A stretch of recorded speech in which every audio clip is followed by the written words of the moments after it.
최재천의 공부, 어떻게 배우며 살 것인가.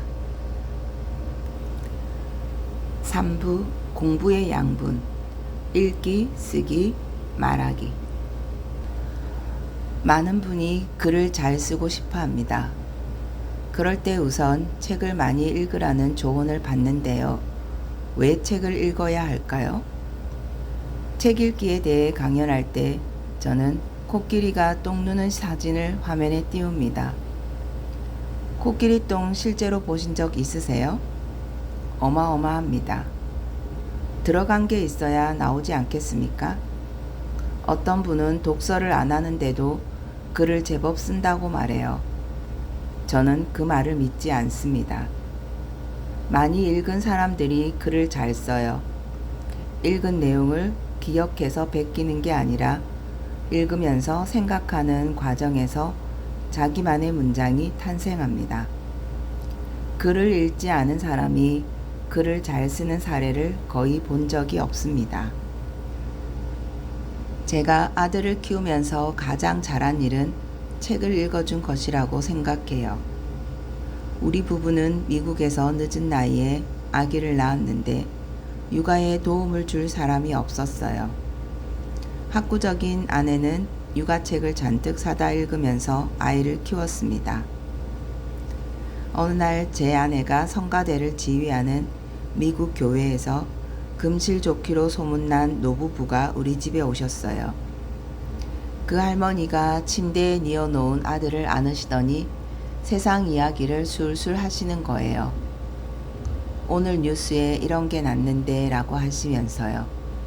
우리 부부는 이게 뭐지? 라는 표정으로 당황했는데 할머니가 저희를 쳐다보며 말씀하셨습니다. 웃기지? 너희들 생각에 얘가 아무것도 모르는 것 같지? 그런데 얘는 다 듣고 있거든. 얘한테 매일 우르르 깍꿍만 하는 것은 시간 낭비니까 책을 읽어주고 세상 이야기를 해줘 라고요. 그날부터 아기가 눈 뜨고 있는 시간에는 둘이 번갈아서 책을 읽어줬어요. 어느 날은 너무 졸려서 책을 읽다 잠이 들었는데 누가 책을 읽고 있더라고요. 아들이었습니다. 책을 다 외운 거죠. 그림을 보면서 줄줄 읊었어요. 오랫동안 우리 집에는 버젓한 TV가 없었습니다. 미국에서 가져온 태블릿만한 TV를 안방 침대 옆에 놓고 자기 전에 아내와 이따금 보았죠. 아들이 집안에서 할 거라곤 책 읽는 것밖에 없었습니다. 대학에 들어가기 전까지 2,000여 권 정도 읽었을 거예요. 학교 성적은 별로 안 좋은데 SAT 같은 시험을 보면 거의 만점을 받았습니다. 어떻게 그런 시험은 잘 보느냐고 물었더니 그거 IQ 테스트 같은 거야. 책에 다 있어. 라고 말하더군요. 특별히 학교에서 배운 게 아니라 책을 줄기차게 많이 읽은 덕에 안 거죠. 대학 수학능력 시험의 영어 지문도 과학기사나 국제뉴스에서 가져오는 경우가 많은데 영어 단어를 몰라도 아는 내용이면 풀 수 있죠. 아들이 글을 잘 씁니다. 미국 대학 교육이 거의 다 글쓰기잖아요. 그 덕분에 무사히 졸업한 것 같아요. 글쓰기 훈련을 따로 받진 않았지만 결국 많이 읽은 사람을 당해내기란 어려운 거죠. 그럼 뭘 읽어야 할까요? 사실 읽어야 할 책이 많다고 여기지만 대학 입시를 준비하거나 취업을 준비할 때 과연 내가 지금 이 책을 읽고 있어도 되는지 확신이 서지 않잖아요. 우리나라 교육은 독서를 체계적으로 접근하지 않습니다. 그래서 부모가 아이와 함께 책을 읽고 이야기를 나누는 것이 중요해요. 저는 아이가 읽는 책을 같이 읽고 그 부분은 정말 재미있지 않았니? 라고 말을 걸면서 온종일 책에 관한 이야기를 할 때가 많았어요. 제가 읽는 책을 아들이 읽기도 했고요. 읽어야 할 책들을 잘 안내하는 체계가 우리나라 교육에도 있으면 좋겠습니다. 우리는 너무 교과서 중심입니다. 저희 아들은 초등학교 4학년 때부터 온종일 책을 읽기 시작했는데요. 그럴만 하겠다고 여겼어요. 읽는 책이 온통 SF 시리즈물이었어요. 우리 집에도 그런 책들이 쌓여 있습니다. 제가 논픽션을 권해도 맨날 그것만 보길래 초등학교 6학년 때 선생님과 이야기를 나눴어요. 역사를 전공하셨고 영화 죽은 시인의 사회에 나오는 존 키팅 선생님 같은 분이셨는데 대뜸 어떤 시리즈를 보는데요? 부터 물으셨습니다. 무슨 시리즈 네네 편을 말했더니 다 좋은 거예요. 진짜 재미있어요. 어머니도 같이 읽으세요 라고 하시더군요. 그때 공상과학 시리즈를 쓴 이 작가들도 온갖 인문, 과학, 사회, 역사책을 보며 공부를 무지하게 했을 것이다 라는 믿음을 가졌죠. 저도 걱정할 필요가 없다고 생각해요.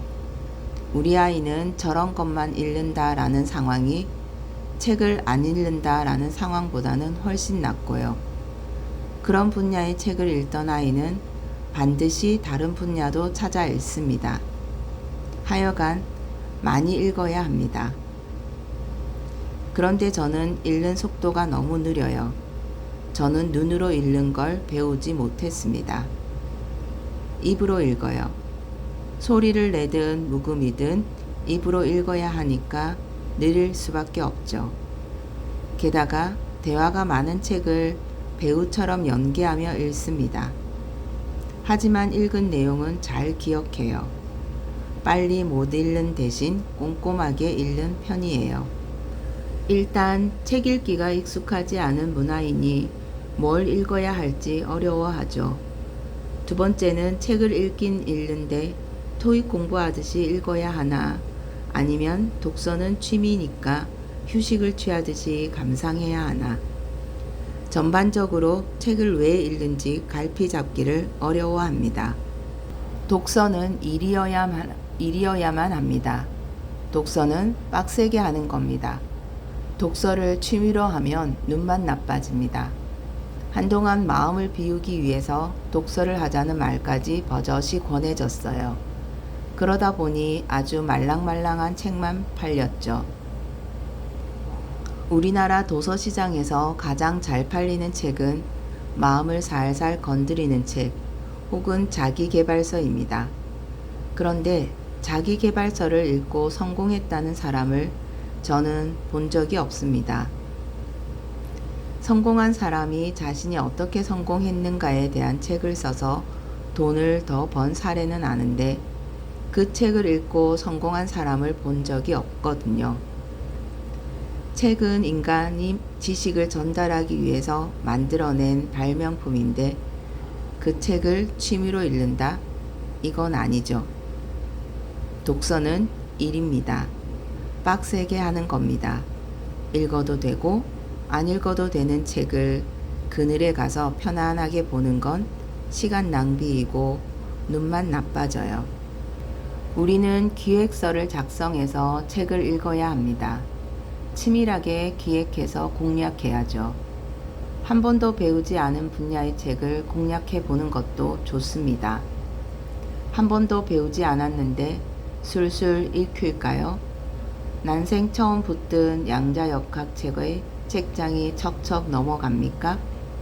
진화 심리학이 하도 뜬다니까 좀 읽어봐야지 라고 생각하곤 붙잡았는데 와, 잘 읽히네 하면 거짓말이에요. 당연히 안 읽힙니다. 그런데 그 책을 읽는 힘을 다해서 끝까지 읽고 또 비슷한 진화 심리학 책을 사서 읽다 보면 세 번째 책은 참 신기하게 술술 넘어갑니다. 어느 순간 그 주제가 내 지식의 영토 안으로 들어와요. 독서를 일처럼 하면서 지식의 영토를 계속 공략해 나가다 보면 거짓말처럼 새로운 분야를 공략할 때 수월하게 넘나드는 나를 만나게 됩니다.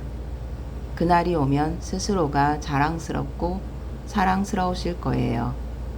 100세 시대에 20대 초에 배운 지식으로 수십 년 우려먹기가 불가능합니다. 학교를 다시 들어갈 게 아니라면 결국 책을 보면서 새로운 분야에 진입해야 하죠. 취미 독서를 하고 있을 때가 아닙니다. 독서는 기획해서 씨름하는 일입니다. 3부 공부의 양분 부분에서는 자녀들의 독서에 대한 생각과 그리고 저 자신의 독서에 대한 생각을 다시 한번 해보는 시간을 저는 가져봤습니다.